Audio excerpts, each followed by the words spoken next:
তো শুভ সকাল বন্ধুরা, সবাই কেমন আছেন? আশা করছি ভালো আছেন, আমরাও আছি। মোটামুটি সারা রাত্রে বৃষ্টি হয়েছে, রাতের দিকে একটু হয়েছে, আসতে ভোরবেলার দিকে বেশি জোরে হয়েছে। তো সকালেও হচ্ছিল বৃষ্টি। তো ছেলে তো আজকে গেল না পড়তে, ডাকলাম, ডাকতে ডাকতে উঠলো এবং পড়তে যাবে যেই টাইমটা, সেই টাইমটা সকালবেলা বৃষ্টি হয়েছে।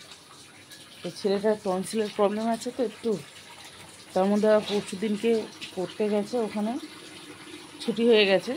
আর 11-এর ব্যাচ মনে হয় ঢোকে, কি 10-এর ব্যাচটা মনে হয় ঢোকে, ওদের শেষ হলো। এবার জায়গা কম তো, ছেলে কী করছে, না দাঁড়িয়ে দুটো ছেলে একই সাথে পড়ে আর কি, ওরা বেরিয়ে এসছে, সেই দেখা দেখি ও বেরিয়ে চলে এসছে। পুরো একদম আকাশ চমকাচ্ছিল ছিল পরশু দিন সন্ধ্যাবেলা, তখন মনে হয় 7:30 পৌনে 8টা বাজে, দুজন আকাশ চমকাচ্ছিল। হ্যাঁ, বৃষ্টিও হচ্ছিল ঝমঝমে, তার মধ্যে এসছে। তো বকা টকা তো দিলাম, দেখলে পরে তো আর বুকে আর কী হবে, ভেজা হয়েই গেছে। বলছে যে ওরা বেরিয়ে আসলো, আমিও বেরিয়ে আসলাম, কোথাও দাঁড়াবো, সাইকেলও ভিজে যাচ্ছিলো। তা আমি বললাম মনে হয় এতটা জোরে হবে না, রাস্তায় বেরিয়ে দেখি অনেক জোরে বৃষ্টি হয়েছে, যেমন তেমন আকাশ চমকায় না, খুব ভয় লাগে। তার মধ্যে বেরিয়ে চলে আসলাম। তুই কেন আসলি? আমি খালি ভাবছিলাম যে ওর বাবাকে একটুখানি বলবো ফোন করতে, ছুটি হয়ে গেছে কিনা, তাহলে পাঠাবো। আমি কলে বালতিগুলো পেতে দিলাম। তো যাই হোক, সেই জন্য আমি আর সেদিনকে গরম জল করে দিয়েছিলাম, বাড়ি এসে স্নান করলো, আর খালি খ্যাক খ্যাক করে এরকম করে খালি গলা ঝাড়া দিচ্ছে।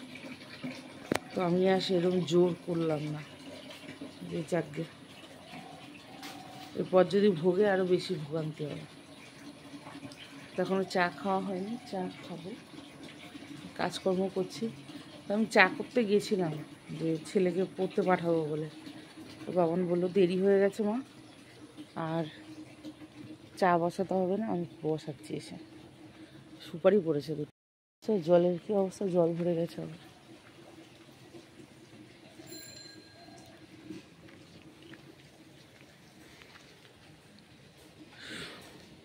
সুপুরি দুটো 2-4টে করে পড়ে, তুলে রাখি, ওই পান খায় আমার মা, সেই জন্য।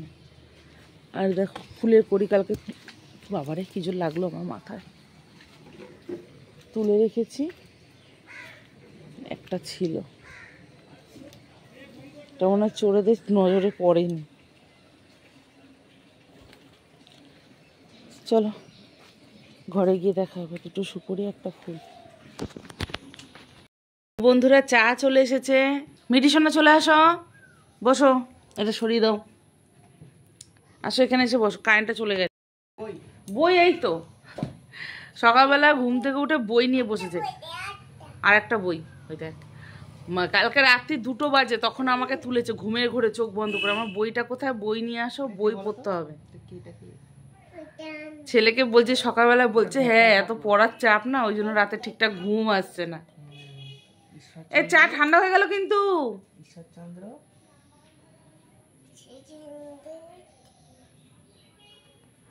বল,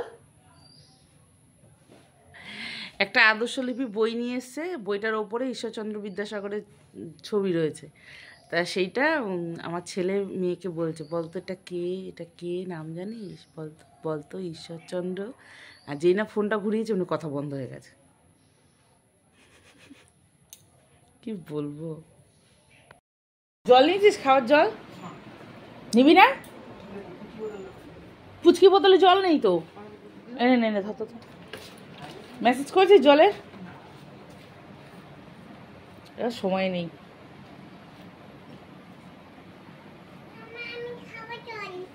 জল খেয়েছে তো, আবার দিচ্ছি, দাও। ছেলে তো স্কুল চলে গেল, আর এই যে এটা হচ্ছে আমার জল খাবার, কি করে খাবো জানি না, সকালবেলা এতটা মিষ্টি। ছেলে রুটি দিয়ে খেলো, মেয়ে খেলো, লাস্টে আমি খাচ্ছি মুড়ি দিয়ে। ওর বাবা টিফিন নিয়ে গেছে সকালবেলা রুটি আর বোঁদে আর এই ছানার জিলেপি। মুড়ি খাবি? খা, আয়।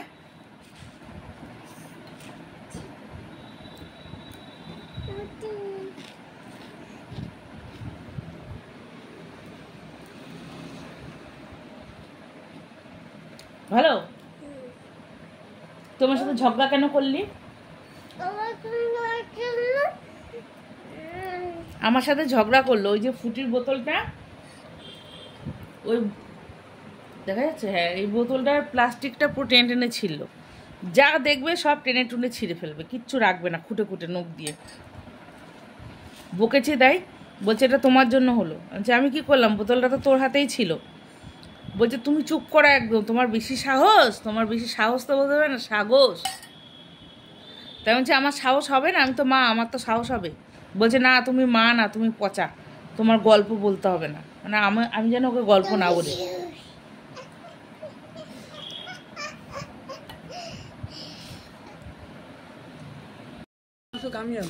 পার্শে চিংড়ি, রুই, আর কি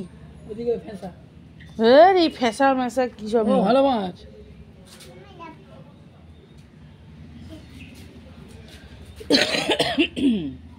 কি দেখবে তুমি? দেখেছো রুই মাছের ডিম না? হ্যাঁ ডিম একটু আছে, দেখি। আরে বাবা রে, হ্যাঁ এসে পার্শে তোলো দেখি। সেদিনকে তো নিয়েছিলাম, আবার আজকে পার্শে খাবো। রুই মাছ নাও দেখি দেখি তো না, রুই মাছের ডিম ভর্তি। পার্শে ফাটাফাটি, আমার কোনো গালা পচা পাইনি। বুঝছো কত করে, কত করে? সেদিনকে তোমার 300 দিয়েছিলাম, 50 টাকা, আমি 250 টাকা বিক্রি। হেই যা, কালকে নিয়ে এসছে এই যে আমাদের পরোটাওয়ালা, 40 টাকা দিয়ে 250। হ্যাঁ পার্শে মাছ, ভালো মাছ। যত সব উল্টো পাল্টা অত্যাচার করা কাজকর্ম, পুতুলগুলোকে টেনে টেনে ছিঁড়ে, পুতুলের ভেতর থেকে ওই যে তুলোগুলো থাকে না, ওইগুলোকে টেনে টেনে বার করবে। বালতিতে জল তুলে রেখেছি, রান্না করব, সেই জলটা আমি নিয়ে নেবো। ভাতের জল তুলে রেখেছি, চাল ধোবো, ভাত বসাবো, সব উল্টে পাল্টে দিচ্ছে। খালি ছড়াবে, নোংরা করা, ছড়ানো ছিটানো ওর স্বভাব। বুঝছে? বাটি নিয়ে আসি দাও।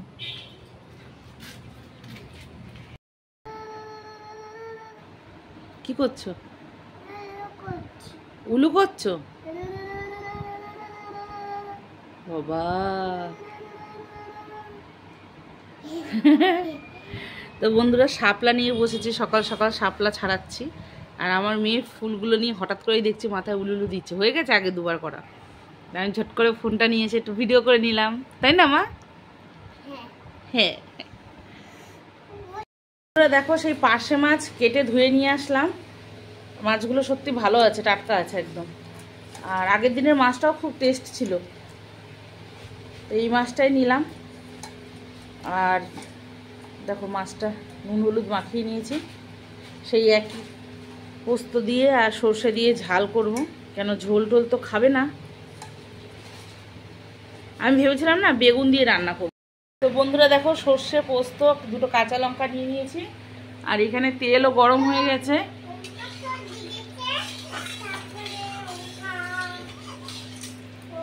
মাছটা ভেজে নেব।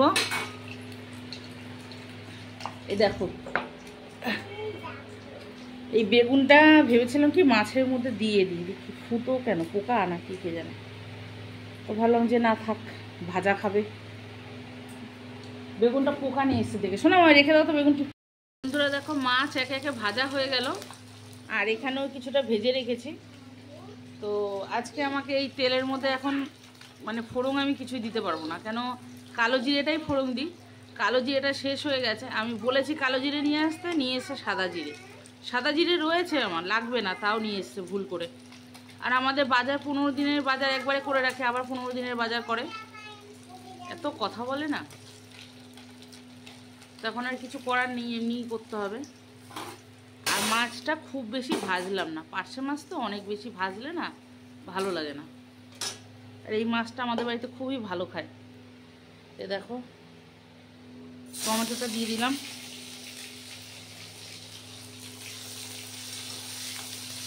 এবার একটু নুন হলুদ দিয়ে দেবো, দিয়ে আর ওই সর্ষে পোস্ত বেটে রেখেছে এর মধ্যে এটা দিয়ে দেবো। বন্ধুরা দেখো মাছের ঝালটা হয়ে গেছে, আর এখানে ডাল বসিয়ে দিলাম, আর রান্না করবো হচ্ছে শাপলার বড়া। মাছটা এবার বাটিতে ঢেলে রাখবো আমি। বন্ধুরা সেই শাপলার বড়া এখন করে নিয়ে আসলাম, যেহেতু এখন আমরা খাবো, আর আগে করে রাখলে তো নরম হয়ে যাবে, সেই জন্য আগে করিনি, এখন করলাম। আর এই যে মাছ, বাইরে বৃষ্টি হচ্ছে তো খেতে বসবো এখন। নে বাবান ধর। পড়েছিস আর যদি হ্যাঁ হ্যাঁ করে কেঁদেছিস, কাঁদবি তার মধ্যে আমি দুম দুম দুম। বুঝতে পেরেছিস তো? এইভাবে অত্যাচার করছিস তো সন্ধ্যে থেকে, এই অত্যাচার শুরু হলো মিঠির। তো বন্ধুরা, রাতের খাবার নিয়ে চলে আসলাম। এখানে ভাত বেড়েছি আজকে। খাবার হচ্ছে ডিমের অমলেট, বেগুন ভাজা, আলু ভাজা, আর এই যে আমার ভাত। মেয়েকে খাওয়াতে নিয়ে চলে আসলাম। মেয়ে তো মাছ দিয়ে ভাত খেলো, ডিম খায়নি আজকে। আর ছেলে ডিমটা ভেজে নিয়ে আসলো। আর রয়েছে ডাল সেদ্ধ দুপুরে। ডাল তো আমি খাবো না, ওরা দুজন খাবে। তো শুভরাত্রি বন্ধুরা, সবাই ভালো থাকবেন, সুস্থ থাকবেন। দেখা হবে আবার অন্যদিন নতুন একটা ব্লগে। তো গুড নাইট।